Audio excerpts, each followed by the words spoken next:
ఇంత అద్భుతమైన మందిరంలో మనం మారు మనసు పొందకపోతే, మన జీవితాలు మారకపోతే, మనం ఎలా వచ్చామో అలాగే వెళుతున్నామంటే, కపటముతో కుట్రతో మనం సాగిపోతుంటే మన జీవితానికి అది క్షేమం కలగదు. కనుక దేవుడిచ్చిన ఈ ప్రార్థన మందిలో మనల్ని ఒక బలిగా, అర్పణగా మనం అర్పించుకొని సాగిపోవాలని తెలియచేస్తున్నాను.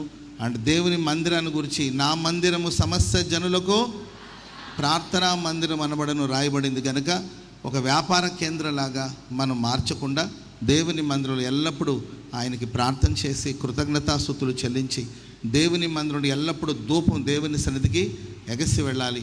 అలాంటి ఒక అనుభవాలు ఈ ప్రాంత ప్రజలందరికీ ఈ మందిరం ఓ ప్రార్థనా మందిరముగా మార్చబడునుగాక. జనములకు, జాతులకు ఈ ప్రార్థనా మందిరం ఆశీర్వాదకరంగా మార్చబడునుగాక.